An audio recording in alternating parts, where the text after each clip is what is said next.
Baruch Hashem and Baruch Haba. Welcome to our advanced studies here at Congregation Mashiach Yisrael. My name is Scott Siskin, and tonight we're going to be studying our beloved Tanya, winding down with Perach Nun Beit, chapter 52.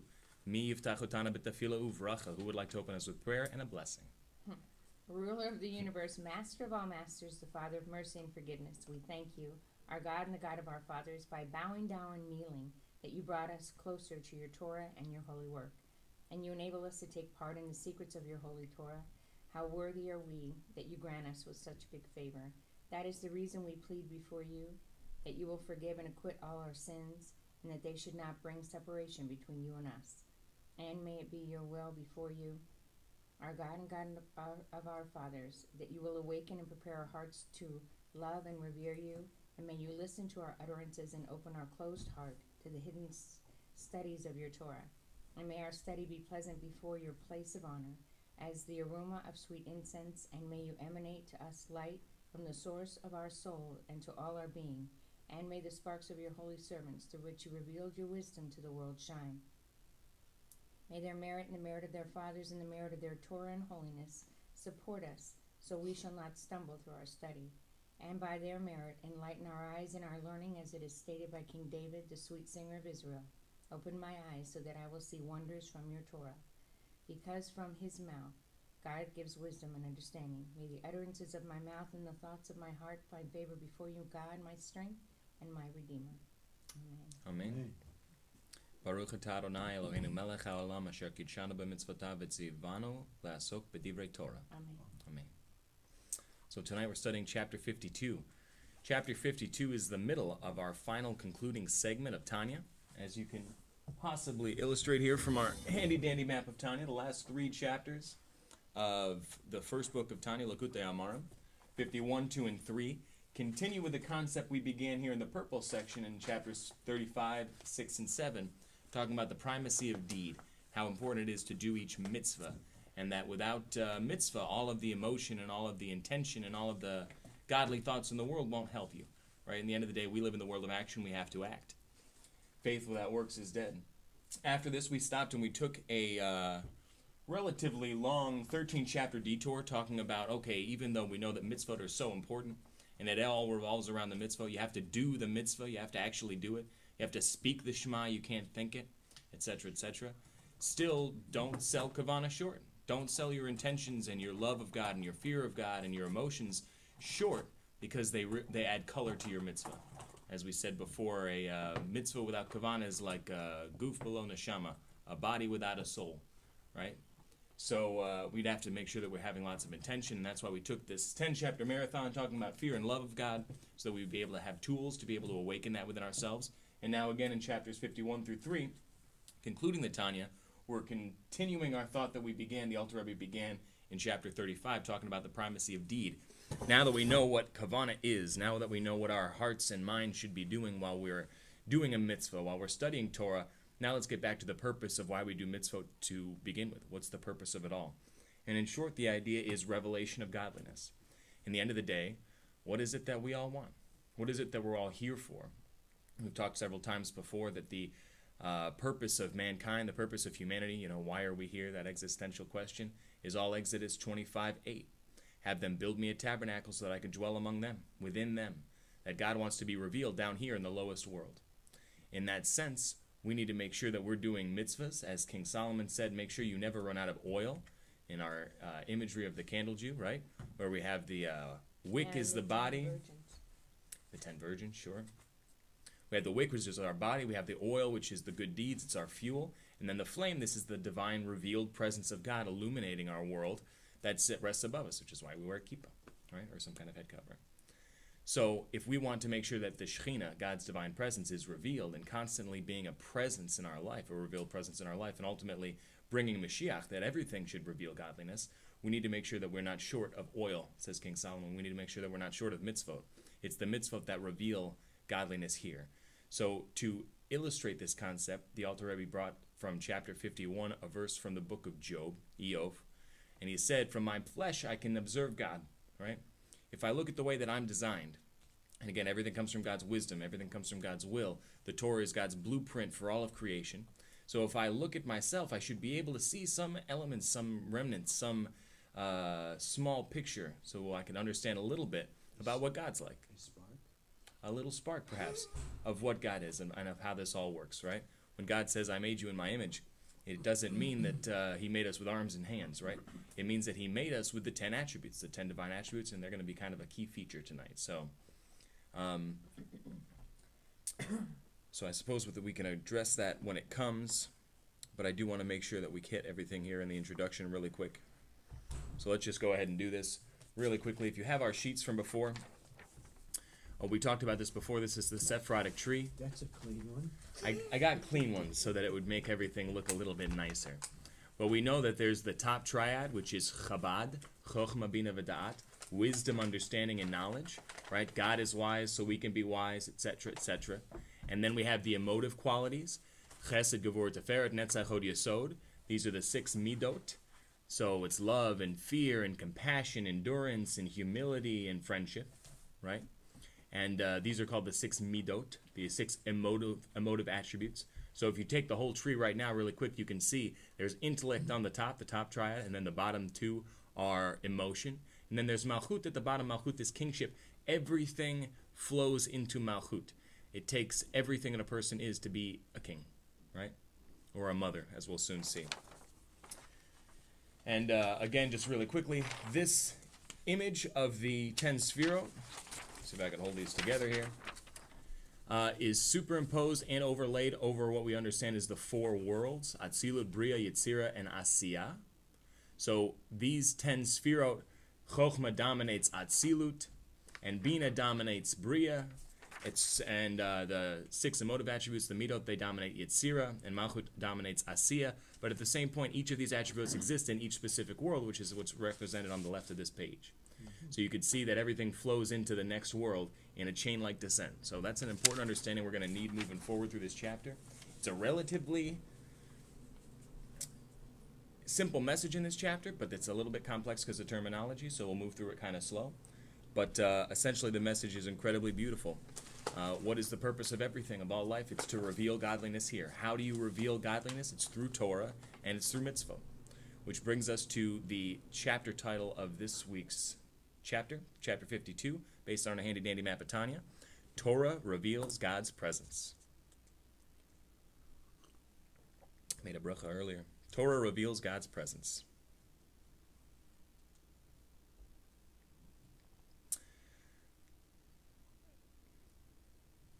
Okay. And the short summary, God's presence is revealed within each level of creation through God's will and wisdom, which is the Torah, as comprehended in that world. I'll say that again. God's presence, the Shekhinah, is revealed within each level of creation through God's will and wisdom, which is the Torah, as it's comprehended in that world. You need me to repeat that again? Okay. So we began to speak in chapter 51 about the imagery of how the soul fills the body. The whole idea here is we're trying to say, yeah, we want God to be revealed. We want God to dwell with us down here. And the Alter Rebbe asked the question, how could you say that God's here and not there? Is not God everywhere, right? He's up, up, down, down. As it says in the prophets, do I not fill the heavens and the earth? Where is God not? So what it means to reveal God, the Shekhinah, that God's presence, that he's here and not there, is that he's revealed here more and concealed somewhere else more, right? He's revealed here more, he's revealed here less. He's concealed here more, he's concealed here less. That's called revelation of godliness, and that's called Shekhinah, God's presence. That we could have God's presence here, revealed, is the goal. So, just as in chapter 51, the Alter Rebbe said, our soul fills our body, right? The soul fills the entire body, but it's headquartered in the brain. The brain, on our little map here, Chochma, Bina, Da'at, is our intellect, right? On the Chochma, the Bina, and the Da'at, the wisdom and the understanding and the knowledge. That's the headquarters of the soul, and also God's presence, right? God's revelation. God's Shekhinah is going to be located in the brain, so to speak, of every particular world. The brain of every particular world is what we call the Holy of Holies of that specific world, as we'll soon see more and more. So just as the brain is the headquarters for the soul, but the soul fills the entire body, all 248 limbs and 365 blood vessels and sinews, so also God's presence is headquartered in the Holy of Holies, And his limbs are like the four worlds, right? Atzilut, Bria, Yetzira, and Asiya. Each world has its own holy of holies, and that is the seat of God's wisdom and will, his Torah, his Shekhinah, his divine revealed presence, and it's from that place that emanates the rest of the stuff from that world. So that's essentially the gist of what we're getting at tonight. Let's get into the text. Excuse me for a sec. All right. Again, beautiful chapter here. Chapter 52. Now, just as the human soul is the principal manifestation of the general vitality, it's in the brain, while all the organs receive merely a light and a potency which shines to them from the source of this manifestation of the said vitality, which is in the brain. So, indeed, figuratively speaking, by way of metaphor, is the essential manifestation of the general stream of vitality, animating all worlds and all the creatures therein, clothed and contained in God's will, wisdom, understanding, and knowledge, Yisbarach, blessed be He, which are called intelligence. So if we talk about will, wisdom, understanding, and knowledge, so this is will, which is keter, which is desire, ratzon, your will, chokhmah, which is wisdom, bina, which is understanding, das, which is knowledge, right? The intellectual capacity of each world. That would be like the seat of God's presence in that world. The Holy of Holies, as we'll see. And these are called intelligence. And these are those which are clothed in the Torah and the mitzvot. Let's see here. As the Alter Rebbe is soon going to say, as we've said many times before in the concepts of tzimtzum and tzimtzumim, when God contracts himself, when God hides himself, conceals himself, what's the only force that's, if God were not to hide himself and conceal himself, that the toenail of some world or the toenail of our body only receives a finite amount of energy, and that something like the heart or the brain gets a massive amount of more energy from the soul or from God's presence, then what would happen if they got more than they needed, right? If they would explode, right?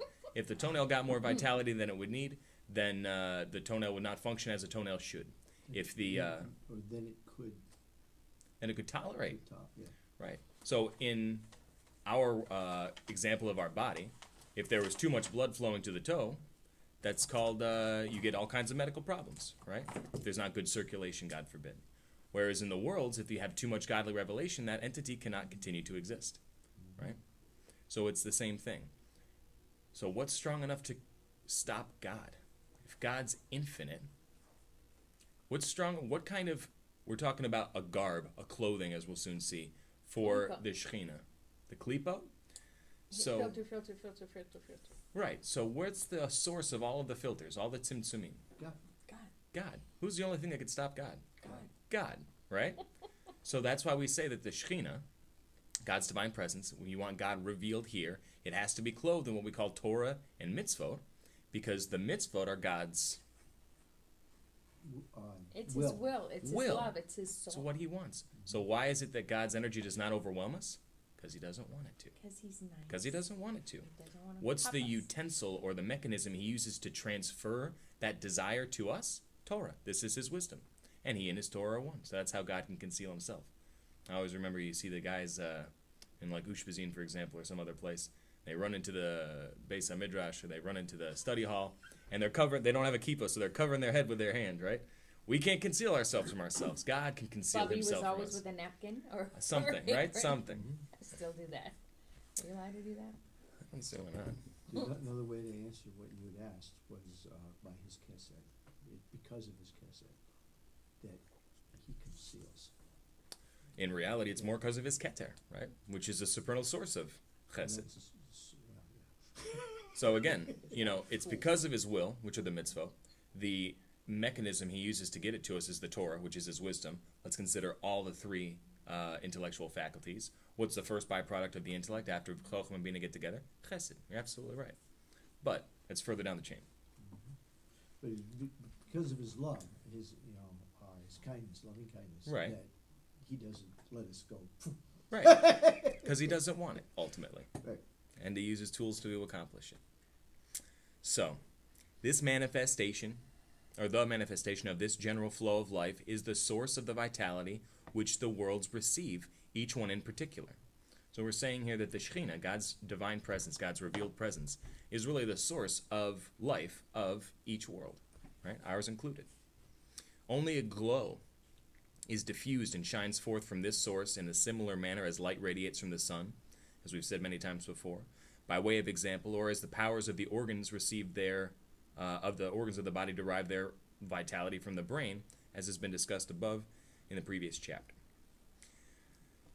It is this source which is called the world of manifestation. This is Alma Dehisgalia. This is the revealed world, the world of manifestation, which we call matron, or the lower mother, or Shekhinah, from the scriptural phrase that I may dwell among them, right? This is back from Exodus 25:8. Have them build me a tabernacle so I can dwell within them.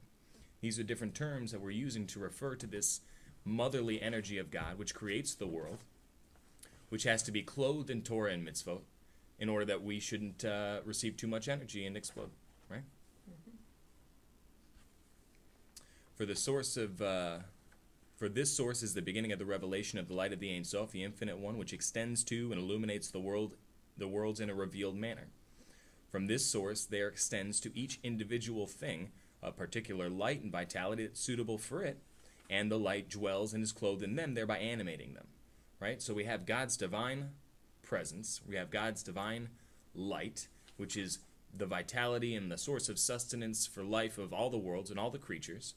And as they receive whatever energy is sized specifically for them, it's going to come through the Shekhinah, it's going to come through the Torah, it's going to come through God's garb in such a way that we should not receive too much and not receive too little, right? So that we should be able to have an independently feeling relationship with God, so we could develop a relationship. Therefore, what is it? It is this source of godly life force that flows to and creates and animates the worlds, which is the Shekhinah, which is clothed in the Torah, which allows it to be able to get to us in a way that we could tolerate. Therefore, the Shekhinah, is figuratively called the mother of children and the community of Israel, right? The Shekhinah, if you think about it, the divine presence, where is God? God is everywhere, right? But when the angels say, and we quote it on our Kedusha, or you look at Isaiah 6 or Ezekiel 1, what do the angels say? They say, Kadosh, Kadosh, right? God's holy, he's separate, he's apart, he's not here, right? He's some other place. Where is God? Says the Midrashim, God's busying himself with the Jewish people because they're doing mitzvot, right? The mitzvot reveal God's presence. Where do you want if you want to see God revealed and God's presence revealed, where you have to go? You have to go to people who do mitzvot, right? Angels don't get to do mitzvot because they don't have the same setup as we do, right? Mm-hmm. We have temptations that we can overcome to be able to do mitzvot. As Moshe said when he received the Torah on Mount Sinai and God told him to answer the angels. What's the first, what does the Torah say? It says, Anochi Hashem Elokecha, I am God, your God, who took you out of the land of Egypt. So he says to the angels, did God take you out of Egypt, right? Doesn't apply. Or what does it say afterwards? It says, don't have idols. Do you have bad neighbors who are pagans that you should learn from them? Moses says to the angels. No, the Torah is for us, right? The Torah is on earth, as it says in Deuteronomy 30. Don't think it's in heaven. Don't think it's across the sea. Someone has to go get it. The Torah is right here. It's our inheritance. That you should do it, right? Absolutely. Therefore, it's figuratively called, the Shekhinah is called Mother of Children and the community of Israel. For from this source have emanated the souls of Atzilut, and have been created the souls of Bria, and so forth, all of them being derived only from the extension of the vitality and light from this source, which is called Shekhinah. And again, Shekhinah comes from the word in Hebrew, shochan, to dwell, right? God's dwelling presence. How could you say God dwells here and not there? We're talking God's revealed here and not as much there, through mitzvot that are done here and not as much there, resembling the radiation of light from the sun. Questions so far? A lot of terminology. We getting the gist a little bit? Mm-hmm. Are you sure? Mm-hmm. Okay. But as for the Shekhinah itself, namely the origin and the core of the manifestation whereby the Ein Sof, the Infinite One, blessed be He, illuminates the worlds in a revealed form, and which is the source of all the streams of vitality of all the worlds, their entire vitality being no more than the light which is diffused from it, like the light radiated from the sun. The worlds cannot endure or receive the light of this Shekhinah, that it might actually dwell and clothe itself in them, without some kind of garment, like we said before, to screen and conceal its light from them. Again, look at the parable of the sun, right? We can benefit tremendously from sun rays. It grows the crops. But even sun rays can be dangerous. You can get a sunburn. How much more so the sun, right? You can't go and visit the sun. It's too much energy, right? You'd burn up. So also, if we're going to get God's divine energy, his motherly energy, which creates all worlds, it needs to be sized. It needs to be concealed. It needs to be clothed in a garment that we could tolerate. So the rest of this chapter is going to be talking about what is this garment that the Shekhinah, the divine presence, is clothed in, and how does it that it's clothed in it in such a way that we can accept it, understand it, interact with it, and tolerate it. This godly divine energy. That's the gist of this chapter. What's this garment about? So the Shekhinah is clothed in this garment to screen and conceal its light from them, from the creation, so that they may not become entirely nullified and lose their identity within their source. This is what happens if, like God said to Moses, right? No one can see my face and live. What does it mean, live? Like God's going to strike him dead? It means that his essence will no longer be recognizable and independent from God's presence. If God shows you his total revealed presence, he's absorb into him. Right, he's infinity, Like right? those So you angels. can't have two in infinity. It is just one, right? Like the light of a candle in the middle of the sun. Like if you take a little candle and you put it on the sun, there's no more candle, right? No more candy store. So we don't want to, so that we should become entirely nullified and lose our identity within our source. Therefore, the Shekhinah that gives us this light and vitality has to be clothed in a garment, again, which is Torah, which we'll be talking about moving forward here.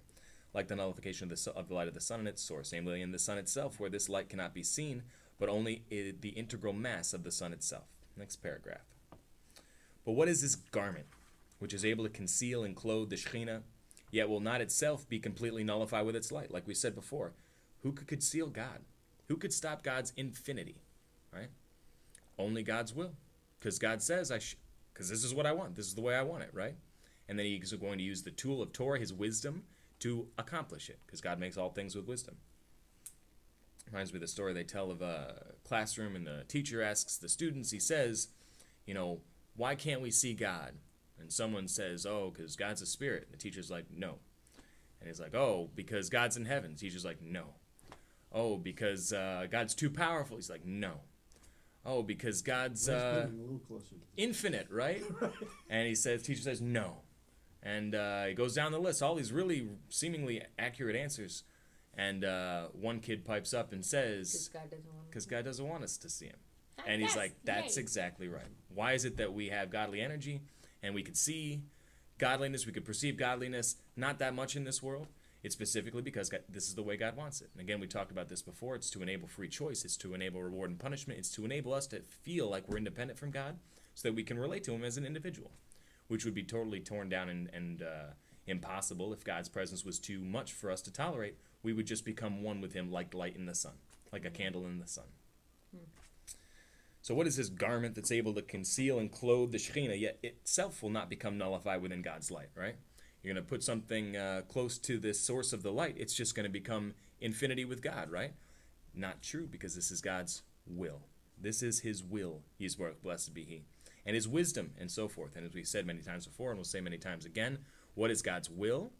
The mitzvot. I want you should do this. I don't want you should do that, right?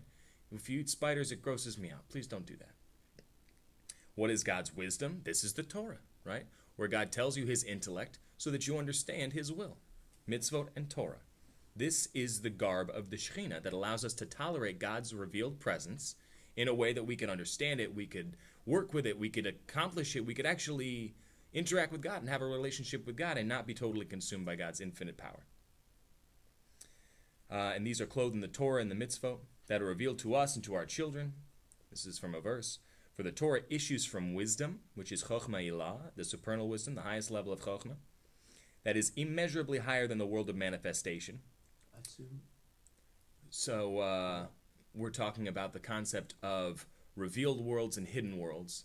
So this is infinitely higher than anything that's revealed, is God's supernal wisdom, is what we're saying. When it says the world of manifestation, is Right. it referring to Atzilut? No, the world of manifestation, the world of, this is called Alma Hisgalia, That's the world that's emanation, revealed, the world that's revealed. Shekinah. So we can see Shekinah. this, right? There's other things we can't see, that's a hidden world. Okay, Makes sense? okay. So the revealed world is much lower than Uh-huh. something infinite, right? Well, yeah, right. In fact, isn't the Kokma Ila'a actually above even Atzilut? I'm pretty sure Chochmei Allah is originating in Atzilus. In Atzilut. I think Okay. so. Because Atzilus is infinite, yeah? Well, I was thinking it was even above that. Adam, what is it? Adam Kadmon? Kodma. It's got a different structure as far as I understand. It's pretty high, right? Yeah. Let's see. It's immeasurably higher than the world of manifestation, this Alma de Hiskalia, the revealed world. For, as it says in the verse, he is wise, but not with a knowable wisdom, right? God says, I'm wise, but it's nothing like your wisdom. When I have wisdom, it accomplishes Torah to be able to flow through all of the universes. That's nothing like your wisdom, right? God says, I have thoughts, but they're nothing like your thoughts. When God thinks, worlds get created, right? And so forth. As has been previously explained, that the light of the Ein Sof Yisbarach, the infinite one, blessed be He, is clothed in and united with the supernal wisdom, and He, blessed be He, and His wisdom are one. And this is a fundamental axiom, like we've said many times before. God and His wisdom are one. God and the Torah are one. Only that it has descended by means of obscuring gradations from grade to grade with the descent of the worlds until it is clothed itself in material things, namely the 613 mitzvot of the Torah. Taryag mitzvot b'Torah. So, we have God's infinite wisdom, Chochmei Ilah, and God takes this infinite wisdom, and from it, this becomes the Torah, right? He makes the Torah. God and His wisdom, God and the Torah are one. And this Torah then trickles down from the highest worlds all the way down to the very lowest spot. Because Torah is like water, right? It goes from a very high place, it trickles down to a very low place, but it's the same water that was on the top that goes down below. It's the same thing. So by the time it gets down here, what does Torah look like? Mitzvot. It's the book of law, right? It's that which we must do. It's that what we must accomplish, right? With our thoughts, our speech, and our deeds. It's His will clothed in material things. In material stuff, right? So that we could tolerate it. Again, what's the point of all of this? God wants to have His Shekhinah. He wants to dwell with us, right? What does this mean exactly? That God should be revealed here more. Well, what does that mean? It means that this place looks and is godly in every possible way. Well, how do I, a tiny little kid from Conklin, right? How do I accomplish taking the infinite and revealing it through the finite? I mean, where do you start? How could you begin? Well, One you know mitzvah at a time. you know the answer, right? But let's say you didn't know about mitzvahs. How would you do it? You couldn't even figure out a way, right? To go from finite to infinite. No one's done it yet, right? So, how do you accomplish that? It's specifically through this garb that God puts around His divine presence called Torah and mitzvot. So, I can maybe not understand infinity. Maybe I don't understand holiness. Maybe I don't understand God. But, excuse me. But I can absolutely understand the mitzvah, right? Where the mitzvah says, if this happened and such happened to so-and-so, that this person has to pay and this one has to add 25% or whatever the situation. That I can understand, right? God says you need to love other people like you love yourself, and you shouldn't charge your brother loans, and if you see somebody on the side of the road that you should help them out, right? This I can understand. I can totally wrap my head around that. I can relate to it. I can agree with it. It can satisfy me intellectually, emotionally, and I can go and do it, right? Whereas before, how do I get from finite to infinite? It's something that I can't even touch or tolerate, right? But now God clothed all that infinite presence, or comprehend even, right? Can't wrap my head around it. So God takes His dwelling presence and wraps it in Torah and mitzvot so that I could understand it, so that I have a medium through which I can relate to it, an interface through which I can touch God, right? That's the mitzvah. Here In the real world. The reason that He made us physical in a physical world. Right. And accomplishes it through this way. This is how it's done. Yeah. And then we've said this many times before in other classes, in fact. You know, what's the purpose of a mitzvah? These are these 613 pre-described pathways by which a finite being can connect to the infinite God. What is a mitzvah? It's a mechanism for closeness to God. It's a mechanism to reveal godly presence, right? That's what we're talking about right here. Yeah. In the terms that we've been talking about, or to connect with His will, become one with it. Right. So that's the connection. Absolutely So, right. And again, God's will is that which conceals, right? It conceals the Shekhinah so it doesn't blast us away. And by connecting to that concealment, to the Torah, right, we thereby connect to God's will, which is the highest part of the godly essence, right? That God wants, that he created. And that's essentially why we're here. Very good? Okay. As this wisdom... It's as clear as mud. We can go over it some more if you like. We still got some chapter left too, so let's see how it develops. And as this wisdom, what's this wisdom? Everything you just got done saying. Very good. This wisdom is really the light of the Ein Sof. Okay. What's it look like by the time it gets to us? God's system of how to reveal himself here and dwell with us. Because Okay. when we do things the way that he created the world to run, it brings him here. Right. He's in a world where we can't see God at all. He's got people running around revealing godliness. That was his will. That's perfect. 613 ways. Right. So we have a code word for this in Judaism, right? This wisdom. What do we call that word? 4 letters in Hebrew. Starts with a tet, or a tav rather, ends with a hey. Torah, right? What is this wisdom? Torah. This wisdom, Torah, came down by descents from world to world. This is the concept of hishtalshelut, a chain-like descent. One link knows the next, but doesn't maybe necessarily know the one on top or the one on bottom. So this Torah came down, descent, again, like trickling like water from world to world. The Shekhinah, too, came down and clothed itself in each world. This is the shrine of the Kodesh HaKadoshim, the Holy of Holies. This is what the Holy of Holies is. You wonder why the Holy of Holies is called the Holy of Holies and not just some other holy spot? Because it's the headquarters for the God's divine presence. Just like our soul fills our body, it's headquartered in the brain, and it controls the rest of the body from there. So also, we good? So also, God's presence fills each world, starting from the Holy of Holies of that world, right? For example, where's the Holy of Holies in our world? Mount Zion. Jerusalem, right? On the Temple Mount. That's exactly right. We know where that one is, right? The one's up there. Reminds you, well, maybe for later. So, this is the shrine of the Holy of Holies, which is contained in each world. So there's a Holy of Holies in Yetzirah and a Holy of Holies in Bria, etc., etc. And you look at some of the writings and you'll find that it talks about the concept of a heavenly temple, heavenly Beis HaMikdash, and there's an altar there, and the prayers rise like incense there, and what do you think it's talking about? It's all metaphor and imagery. There's a Holy of Holies up there too. So also it has been stated in the Zohar and Eitz Chaim that the Shekhinah, which is Malchut Datzilut, so let's get down to brass tacks here, right? You be frank, I'll be earnest. If you're talking about Shekhinah, what is the Shekhinah? The Shekhinah is the Malchut. Okay, here we go. The Shekhinah is the Malchut, right, of the world of Atzilut. That's the Shekhinah, right? This is also the source, they say, the rock from which the souls of all the people are hewn, right? This is the Chakal Tapuchin Kadishin, right? This is the holy apple orchard. This is where the souls come from, right? This is the essence of godliness that from which souls are cleaved, or hewn, rather. So this is the Shekhinah. That's relatable if you look at those Shabbat table prayers, because you use this term all the time, and it's kind of out there. It's up there, yeah, absolutely. So this same Shekhinah, the goal is God wants it revealed down here, right? That's the shtick. That's the goal. So in order to get it down here, God wraps it in Torah, and it trickles down world to world, making a Holy of Holies here, making a Holy of Holies here, down to our physical Holy of Holies down here, right?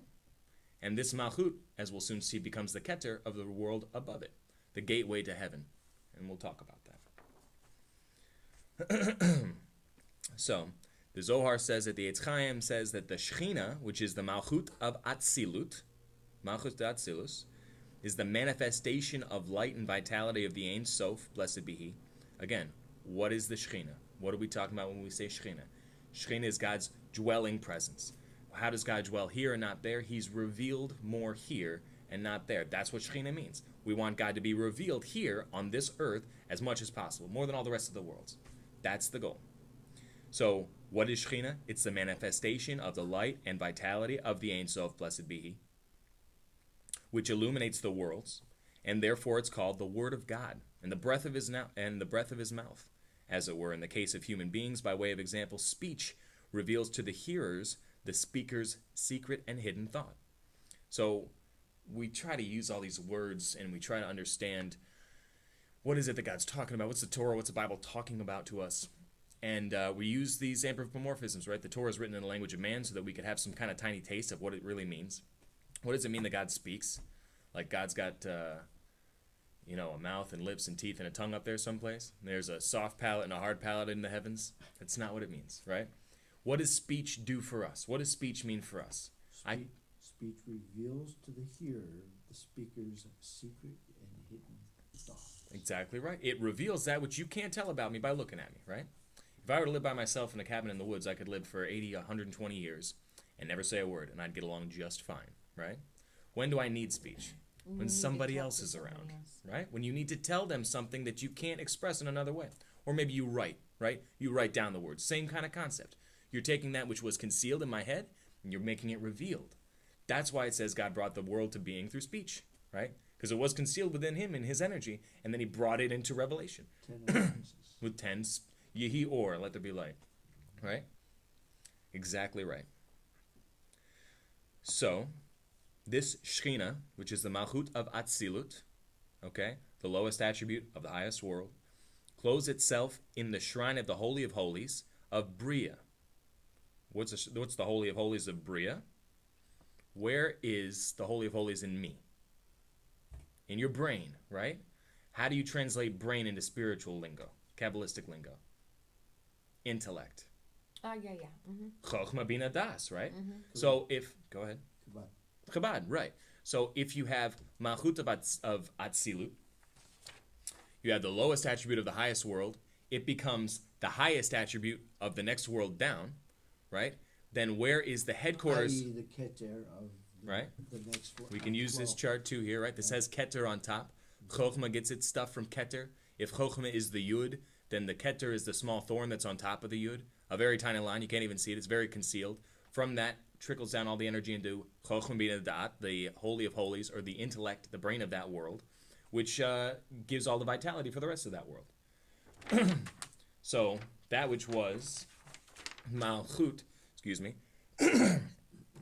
that which was Malchut of Atzilut, the highest world, becomes the Keter of the second world down, Bria, right? Mm-hmm. And this is where you get the whole intellectual process, which makes the rest of it, right? So, it's really an overlap because it right. continues there. And this is a Kabbalistic this is another axiom that the beginning is always wedged in the end, and we'll get to that too. So Malchut becomes the Keter of the next world. It's actually written on your little chart there. And that's the intellect. This is the source of vitality of the entire world of Bria, right? It comes from the Shechina, the Malchut, of Atzilus. That's the source, right? So the Holy of Holies is therefore going to be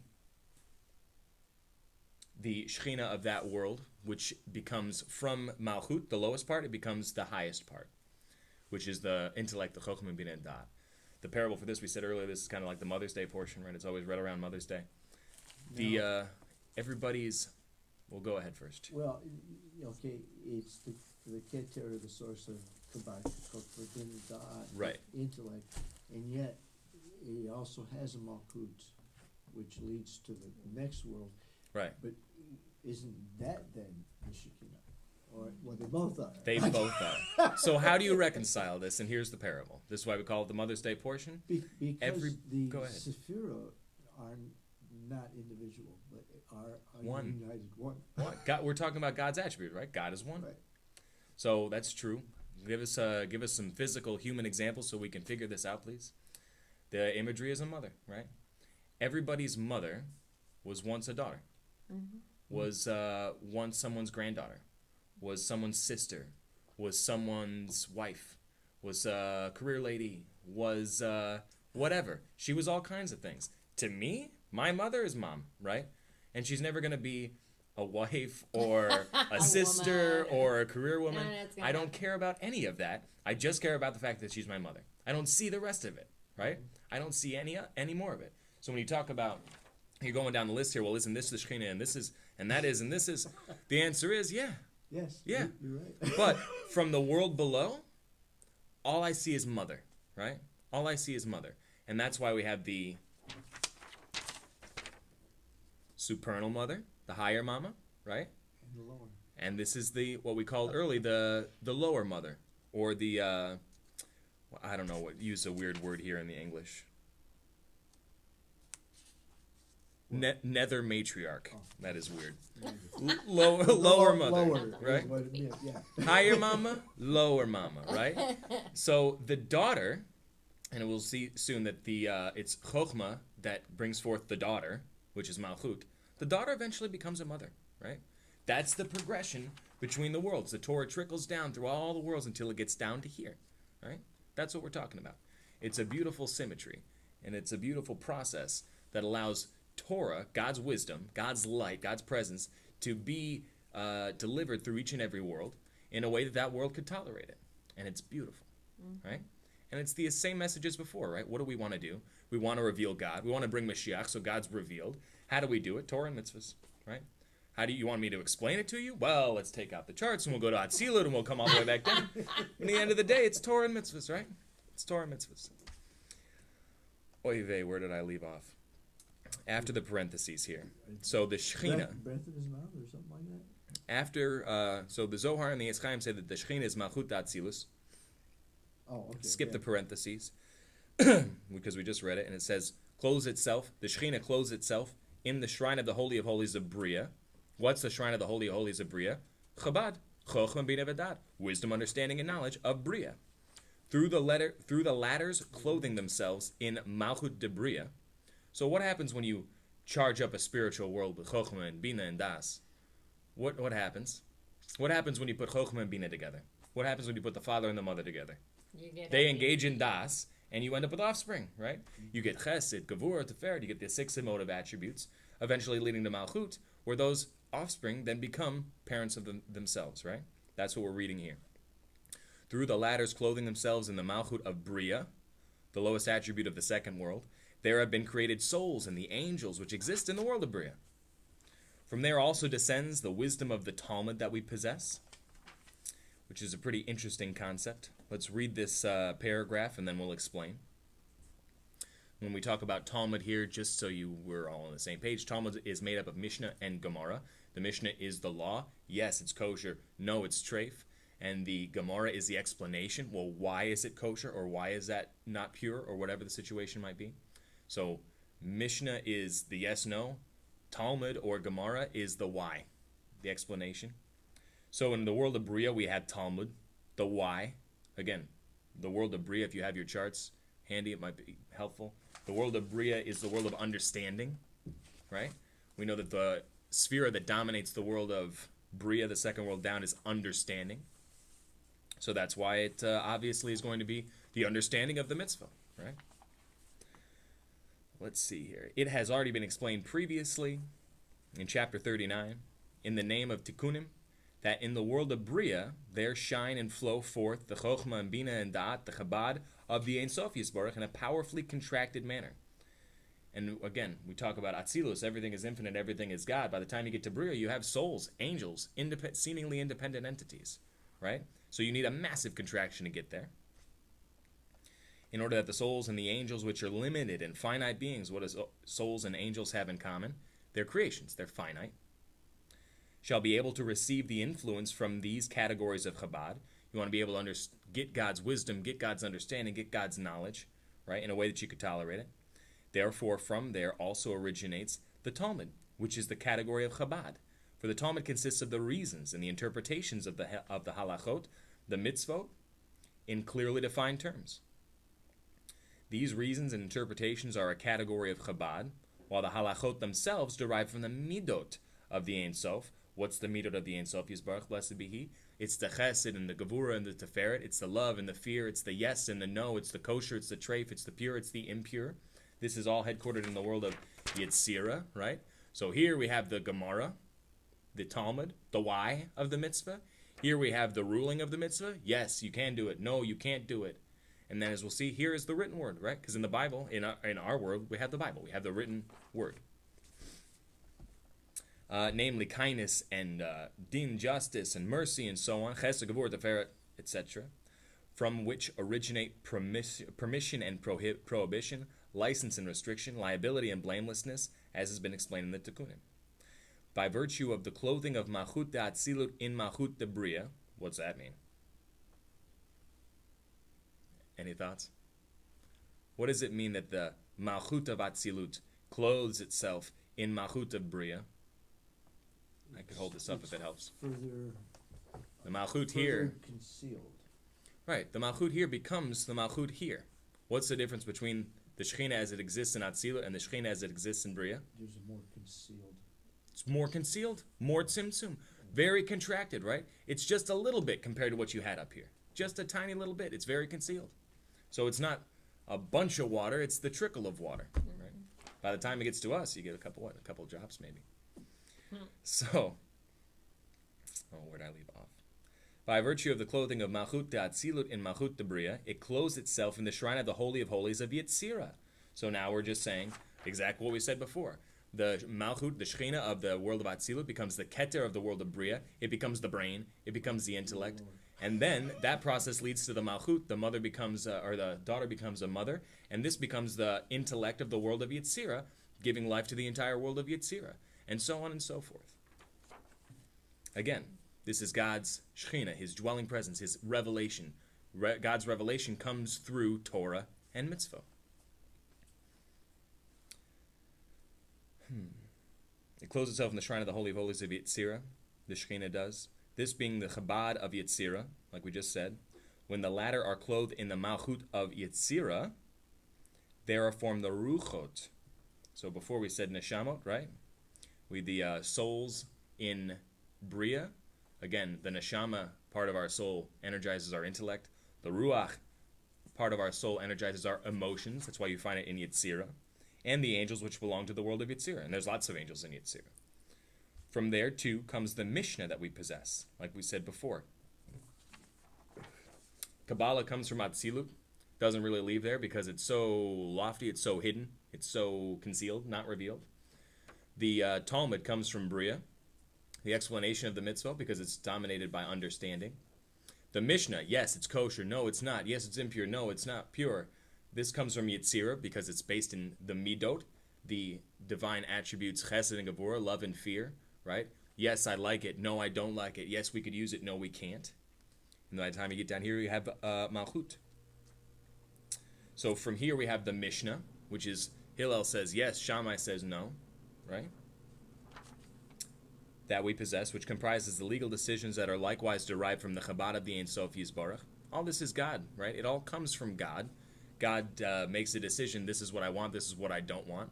But in the world of Bria, right, in this world, they focus on the Gemara. Well, why does God want that? In this world, they focus on the emotion of God. Yes, He wants this. Yes, no. This, yes. That, no. Whatever the situation might be. And the terminology that they use in the Mishnah is for permissible or forbidden. Permissible is mutar, and forbidden is asur. Mutar means untied. Untied. Loosed. Untied. Yeah, well, the terminology Unbound. in the Loosed. New Covenant scriptures is loosed and bound. Okay, sure. Mutar. The Hebrew's nice. Untied or loosed means it's not tied to what? It's loosed from what? From impurity. It's not tied to impurity, so we can elevate this with a mitzvah. It's not prohibited. As opposed to asur. Asur means tied, bound, locked down, chained down. Prohibited. Chained down and tied down to impurity. We can't elevate this with a mitzvah no matter how hard we try. That's Yetzirah. Let's see. From there, too, comes a Mishnah, which we possess. It comprises the legal decisions that are likewise derived from the Chabad of the Ein Sof Yisbarach. Only that the categories of Chabad, that is, the reasons and interpretation of the halachot, are clothed and hidden within the laws themselves, and they're not in revealed form, while the elements of the halachot themselves, which are in a revealed form, are the very reflection of the attributes of the Ein Sof Yisbarach in their revealed form. Does that make sense? So we still have the same elements of the Torah, what's from the world of Bria that exist in the world of Yetzirah. What are the elements of the Torah that exist in the world of Bria? The Gemara, right? Why is this yes? Why is this tied? Why is this not tied? Well, we called it Talmud before, right? Talmud, Gemara, sure. It's the same thing. So Rabbi Gordon had said... Talmud is what? It's made up of the Mishnah and the Gemara. Okay. So Rabbi Gordon told a story. He had heard from somebody else, I'm not sure his name, Why is the Talmud sometimes called Talmud and sometimes it's called Gemara? Because back in the day when our neighbors were persecuting us and they said they were afraid of the wisdom of the Talmud and they had, Talmud burnings, right? They would wait a little while for things to calm down and they'd start writing or copying or printing Talmuds again. And the authorities would come and say, hey, is that a Talmud? Say, no, this is the Gemara. And they'd be like, oh, okay, it's a different book, so that's fine, right? And then a couple years later, they burn it, and then you change it back to the Talmud. So that's why they're referred to as the same thing. So the Gemara, the explanation of the laws in Bria, it still exists in Yetzirah, but it's concealed, right? The explanations are just concealed in Yetzirah. What do you see in Yetzirah? In Yetzirah, you see yes, no, tied, untied, right? Kosher, treif. And Mishnah is... like Hillel and Shammai. No, that's Yetzirah. Berea is the Talmud. Right, Gemara, Talmud, the why of it. Again, understanding. What were the Hebrew terms again for the bound and loosed? Mutar. Yes and no? Mm-hmm. Mutar is unbound or loosed. Mutar. And asur. I need them. Asur. The Gemara is the why of it. The Mishnah is the... Yes or no of it. Clean or impure. Kosher or not. Usable or not.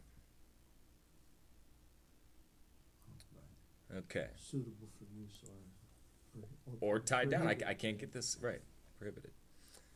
I definitely need more room. Thus, it has been explained above that in the name of the Tikkunim, namely that the six Sfirot, what are the six Sfirot? Chesed, Gevurah, Teferes, Netzach, Hod, Yesod, and Malchus, just Yesod. Love and severity and compassion and endurance and humility and bonding. This is the realm of Yetzirah. It's emotion-based. That's why the angels live there. They comprise, in general, two extensions, right and left. We talk about right column energy, left column energy. Chesed, love. Gevurah, fear, right, left.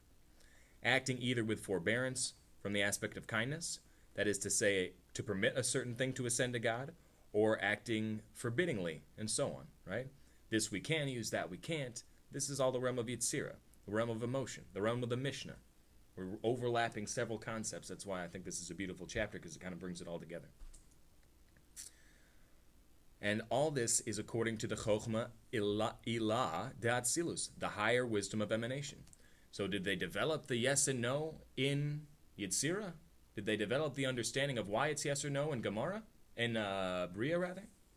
No, it all comes from God, right? It's all God's will and God's wisdom to begin with. It's just that by the time it trickles down from the highest place, the Chochmah Ilah, down to the world of Bria, what does it look like there? It looks like a big Talmud, right? By the time it trickles down to Yetzirah, what does it look like? It looks like a big book of Mishnah, right? By the time it trickles down to our world, what does it look like? It looks like a Torah scroll, right? It's the same Torah the whole time. It all comes from God, right? God and His wisdom are one. It's just that this different worlds emphasize different aspects of it, right?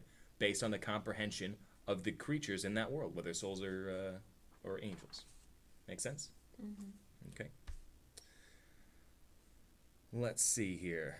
And this is according to the Chochmah Ilah De'atzilus, the higher wisdom of emanation, of the world of emanation, the highest world, where everything is one with God, everything's infinite, in which Bina and Da'at are contained. And they are united with the Ein Sof, the Infinite One, blessed be He, for in all of them are clothed the Chabad of Atzilut, right? It all comes originally from God's wisdom, God's will and God's wisdom. With which the light of the Ein Sof, Yisbarach, the Infinite One, blessed be He, is united in a perfect unison. And again, fundamental concept, we cannot possibly risk forgetting it. God and His wisdom are one. God and the Torah are one, right? So it all comes from that source. Excuse me. In a like manner. Then we turn to break it down again because it's the only way we can kind of comprehend it. We're off in the heavens right now. Can we get it a little more concrete? Let's see. With God's help and the help of the Alter Rebbe here. In a like manner, the Shekhinah descended and clothed itself in the shrine of the Holy of Holies of Asiya. The Holy of Holies of Asiya. Where's that? The Holy of Holies of Asiya is in Chabad, right? Chabad, okay. You're still talking Kabbalistic lingo, but Asiya is our world. We should have some It's in the Temple map Mount. points. It's Jerusalem. The Temple Mount, right? That's where the Holy of Holies is. Okay, but now we're going down We're right here now. From We're here right here. to there. Yeah. Right. Essentially right. Which is, they're both right. They're both right. Exactly right. Very Jewish concept. You're all right. It's fine. Each of those three worlds is subdivided into myriads of gradations. So don't think that this is, like you just said, it has to be these 4 chunks and that's all that it is. We talked about there being billions and trillions of worlds, right? So it's true for every one of them. It's just we're chopping it up like this to get some kind of handle on it, right? Because it's a lot. So each of those 3 worlds is subdivided into myriads of gradations, many, many mucho, which are also called particular worlds. And Malchut Atzilut is clothed in the Malchut of each particular world, descends and clothes itself in the shrine of the Holy of Holies, namely Chabad, which is in the world below it in rank, like we've been saying the whole time. We skipped the note here. The note says, thereby will be understood the verse, your kingship is a kingship over all worlds. Malchutecha, right? What does it mean that your Malchut is Malchut over all the worlds? Because it's the same. It's been the same Malchut from the very beginning, right? It's still the same Shekhinah that descends and descends and descends. And the daughter becomes a mother, and her daughter becomes a mother, etc., until you get to us. It's just like a ladder. It's like a ladder, absolutely. When you talk about Jacob's Sulam, Jacob's ladder, right? This is the ladder. When we talk about the ladder of prayer, which is Jacob's ladder, you start with the Pazuka de Zimra, then you have the blessings of the Shema, then you have the Shema, and then you have the Amida, right? This is what the whole thing has been the whole time. Absolutely right, it's a ladder. There's like A chain-like descent that you can climb up or down. actually draw a rung like it would be that you would You climb could. a ladder across it. You could. You could. We do it every day in prayer, right? With God's help. It is from the Shekhinah, which is clothed in the shrine of the Holy of Holies of each and every general or particular world, that the light and the vitality extended and diffused to that whole world and the creatures contained therein, the souls, the angels, and so forth, for all of them, were created by the 10 fiats, or the 10 utterances of the act of creation, these being the word of God. How does God speak? It's Malchut. What's God's Malchut? Shekhinah. Does that make sense? The word of God, which is termed Shekhinah, God's dwelling presence, right? How could you tell God's here? If he's speaking, that's a good clue that God's revealed presence is here, right? So that's the end of chapter 52.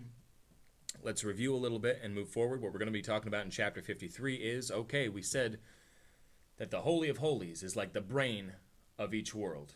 It's God's soul in each world, right? Just like our soul fills our brain, and from our brain all the vitality comes. The brain controls the heart and the blood flow and everything. It senses everything. That's why it's called a brain. And that godliness, the godly Shekhinah, the divine presence of God, is in the Holy of Holies in our world of Asiya, which is a couple miles that way in Jerusalem, right? And when we say that, well, what does it mean that the temple was once standing and now it's not? So does the Holy of Holies still function now that it's concealed, now that it's been broken because of our sins? So that's going to be chapter 53. But essentially what we talked about in chapter 52 is we're taking the parable we explained at length in chapter 51, that our soul fills our body, starting with the brain, the Chochmah Bina Dad of us. So also God's presence fills and animates each world in the intellect of that world, which comes from the Malchut of the world preceding it. And again, we talk about Malchut is the lowest of the 10 attributes because, a king, there's so much better attributes to a king than his kingship. Right? The king is wise, the king is loving, the king is strong, the king is whatever the king is. And the fact that he's doing his job, he's doing the rulership part of it, the leadership part of it, is just a job for him, right? But to everyone who's below him, that's all he is. He's just the king. You don't care about his emotions and his thoughts. You want to see how he's running the kingdom, right? Or in the imagery of a mother, right? The fact that she was a daughter and a sister and all that's fantastic. It doesn't even register to a son, right? He just sees mom. Perhaps there's some chicken soup coming soon. I don't know. Or there's not, and what's up? Chip, chop, chip. Right. So, But again, if you look at it like that and take it into the world today, just like, Mom, why isn't there any chicken soup? It gives people the same thing. It's like management means, what are you doing wrong and you're not running it the way I think you should? Right. Which opens him up for the A criticism And the things that he gets today, too, is because we all think we can do it so much better. Sure. But at the same token, we couldn't even begin to think about it. And we think that because of how concealed he is. Concealed he Right. is, right. Mm-hmm. So I want to end with a beautiful thought. Actually comes from the previous Rebbe. And I'll just summarize really quick here what we learned tonight. The Torah reveals God's presence, just as the soul is headquartered in the brain and the limbs receive their vitality from it, so also the headquarters and the source of life and vitality for each world is God's intellect. That's Torah. This extension of vitality animates each world. It's called Shechina. Torah, Shechina. It's the same thing, right? Malchut, same thing. Because of this function, Shechina is referred to as queen or mother, right? We talk about uniting God when we say a prayer in the morning, L'Shem Yichud Kudshabrichu Shechinte, right? That we should unite God as he is concealed with God as he is revealed, right? We should unite God as he is infinite and God as he is Shechina, animating each world. And for creation to tolerate this indwelling energy without being nullified in it, the Shechina needs to be garbed. What's the garb of God's intellect? Torah. Torah. That's how we relate to it. And the Torah then trickles down and exists in each world independently. And it's the same Torah. So here's a thought I wanted to end with. I think it's just awesome and beautiful. It comes from the previous Rabbi Yosef Yitzchak Schneur, a blessed memory.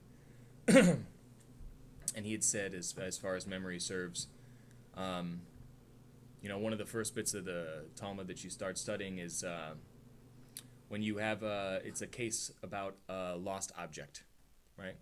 So the Gemara, the Talmud says, you have a talus, right? There's a talus, and two people find it. Let's use a more modern term, right? You have a designer suit, or you have a fancy dress from some who's a fancy dress designer? Coco Chanel. Coco Chanel dress. That's what you have, right? It's The US, amazing. I'm throwing it out there. It costs $4,000. It's a very expensive garment, right? It's a valuable garment. And the one person finds it, and as he grabs it, the other person grabs it at the same time and says, "Hey, I saw this first." And the first guy says, "No, you didn't. I saw it first," right? We're talking about a $4,000 Coco dress. Don't even think about it. It's a very expensive garment, right? So what does the Talmud say? What is the law? What's the halacha here? You take it to the court. And the court says, if all things are equal, right? It doesn't have anybody's name on it. We can't prove that he found it first or he found it first. They both take an oath that they found it first, and then you sell it and divide the profits, right? That's the halacha. That's the law. If somebody can prove that he found it first, then it goes to him, right? Etc., etc. So that's the Torah as it shows up on our world. The Torah as it deals with your ox gores my cow, God forbid, and stuff like that. Stuff we can really get our hands around. I mean, we can really get our hands on a 4,000 Coco dress, right? Nice and sarcastic. Sorry, maybe we could use a different example. What did Rabbi say? So here's what he said. We can understand a garment. We can understand an ox. We can understand a cow, right? But what about the Torah that's being studied in heaven? What do they study, right? Oh, I wish I knew. Let's tell you, says the previous Rebbe of blessed memory. Zalman? No, they say it's the same Torah. It's the same words, right? They understand it differently, like we've been saying the whole time. They understand it differently. So in the world of Yetzirah, for example, you have the same Torah. It's like you found two people found a talus. That's the language that the Talmud uses. Find a talus. What's another word for a talus? If you're in Eastern Europe, they have they count taluses sometimes. Talus means like a head of a household, right? The man wears a talus. In certain cultures, if you're under bar mitzvah, you don't wear a talus, right? In certain ones. So if you're counting taluses, you're counting heads of household, right? You're counting adult men you're counting adult men. So if a talus refers to a person as well, that's clearly how they understand it up there, because there's no garments in heaven, right? So two souls are fighting. One said they found this other soul, right? This other talus, and one soul says, "I found him first.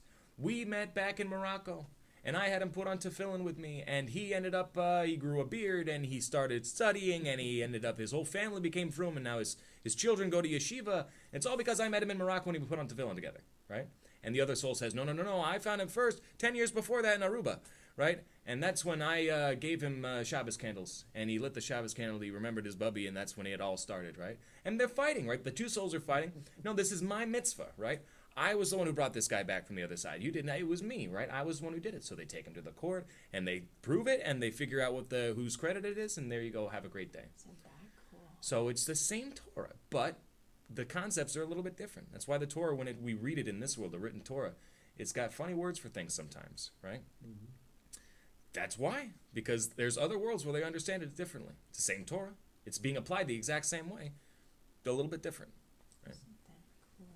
So it's the same Shekhinah. It's the same revealed presence of God that's being revealed in each world based on, and again, this is the short summary that we had here, as is comprehended in that world, right? The Shekhinah, God's real presence as it's clothed in the Torah, is comprehended in each world in a particular way. In the world of Bria, all right, it's going to be from an understanding intellectual point of view, right? If it's got to be clothed in the words of the Talmud. In Yetzirah, it's got to be a halachic point of view, right? Yes, no, kosher, forbidden, impure, whatever the situation is, permissible, forbidden. And in Asiya, it looks like oxen and donkeys and material matters, right? That we have to get along together somehow. It's the same Torah the whole time, because water trickles down from a very high place to a very low place. That's chapter 52.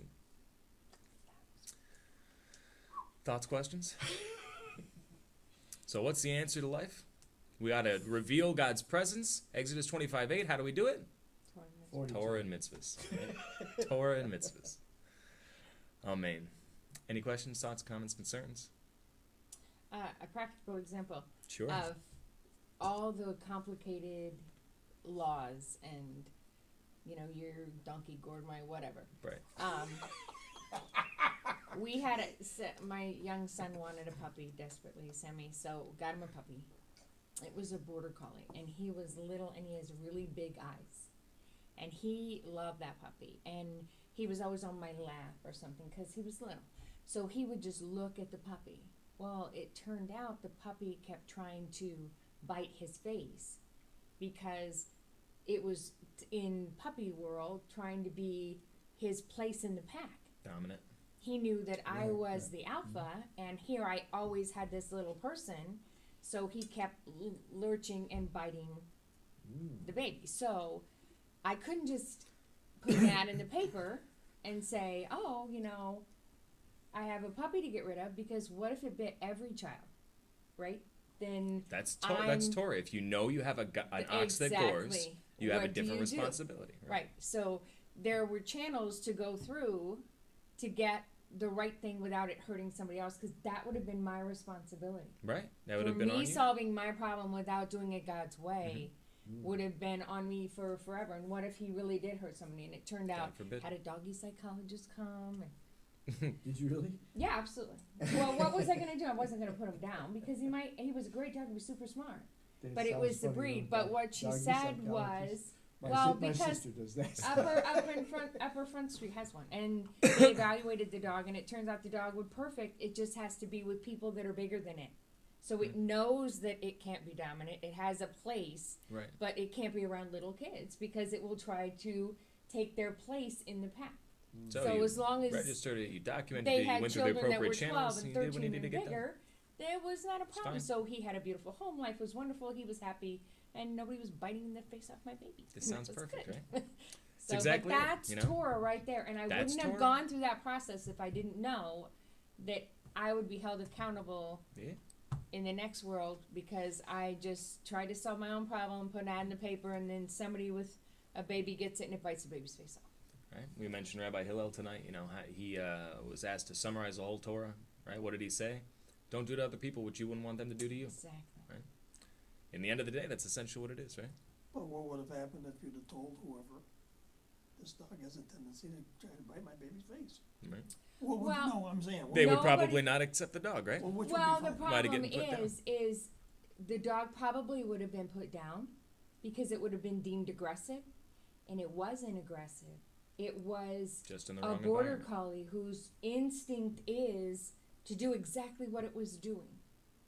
Do you know what I mean? But they were like, this is a great dog. It's just not a dog for small children. So he went somewhere where they had older children and lived a happy life, instead of me having a dog put down, because if I mean, is anybody going to take a dog that bites? It's like those, what's that breed that bites all the time and nobody likes them? I don't know. I But think yeah. we've used up our example, though. What is it, So, who would like to close us in prayer? Pitbull. Abby, thank you so much that you give us the opportunity to learn how to live our lives and not just to do it with love for each other, which is always the goal, but to do it with revealing you so that your perfect love can be done in all things. In Yeshua's name we pray. Amen. Amen. Amen. Todah. Please join us next week for the final chapter of Book 1 of Tanya.